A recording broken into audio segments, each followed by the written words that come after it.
Hello, and welcome to episode 46 of Uncovering the Corners of the World podcast. I'm your host, Karina Kasmala. Using research and my personal experiences where I actually set foot in some of these places, I'll be describing some of the unknown attractions in both the US and around the world.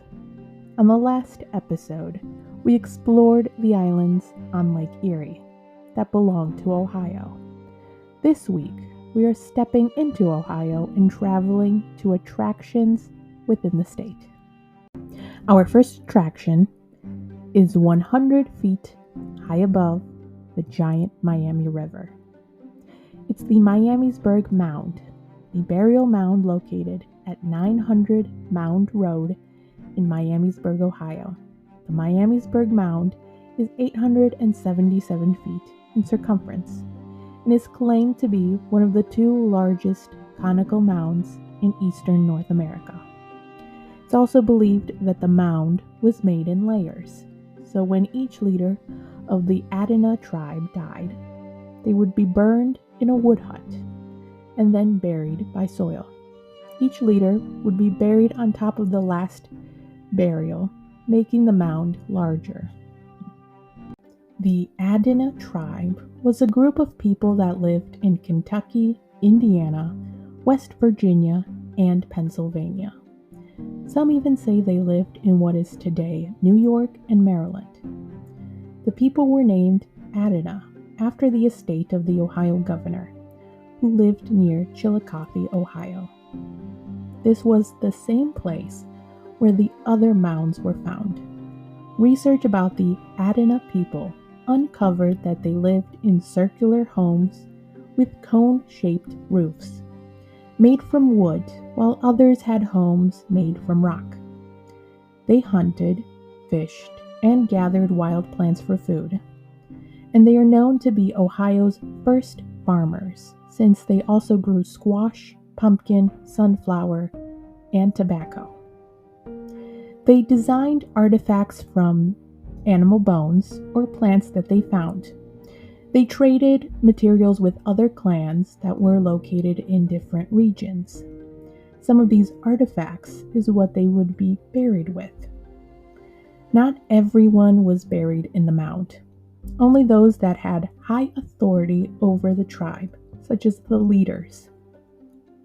Not all mounds looked the same. Some were more cone-shaped, while others were formed to represent an animal.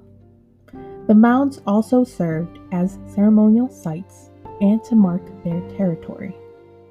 Today, visitors can climb the 116 steps to see the view from the top of the mound.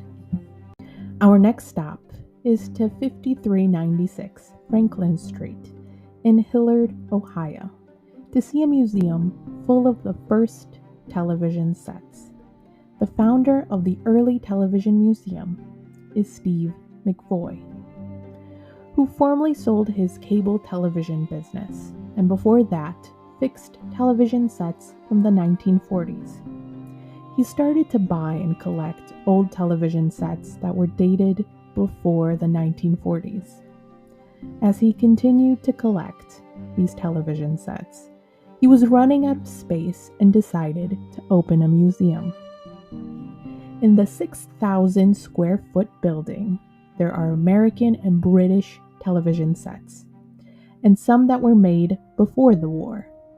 For instance, one of their American sets is called the Andrea Kit in Custom Cabinet from 1939, a television screen that measures 5 inches, placed in a large wooden cabinet with 6 buttons. One of their British sets is the Cosser 137T, built as a cabinet with doors that allowed you to close it on the television screen. The television screen measures 13.5 inches, and it was made in 1936. It's considered a rare English set, and is considered to be one of the first television sets made. The early television museum has colored televisions, adapters, and projectors. There is a section of the museum that includes broadcasting equipment, such as the RCA field camera from 1939 with a tripod and lens.